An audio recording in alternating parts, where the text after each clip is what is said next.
Yeah. And now I would like to focus on service to the School of Social Work, Clark Atlanta University, and the community at large. Over the past 3 years, I've provided advisement to student organizations, for example, the Organization for Social Change in 2019 as the co-chair and 2020-2021 as the chair.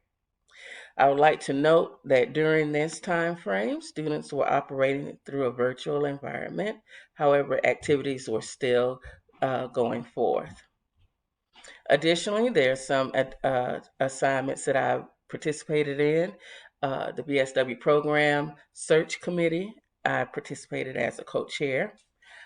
Worked with establishing a partnership with the Division of Family and Children's Services, uh, anticipating adding a macro practice internship opportunity at the DFAC state office.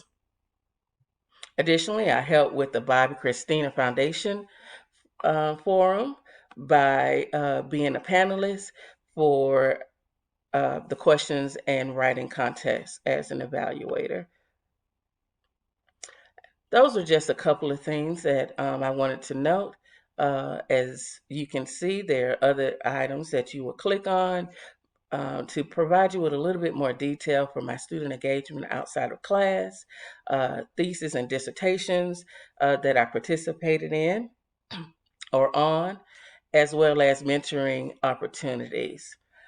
So with that, I will welcome you to review this part of my dossier and let me know your feedback and recommendations as I move forward through this process. And with that, I would like to say thank you for this time, for your review, and for your future comments. Thank you again.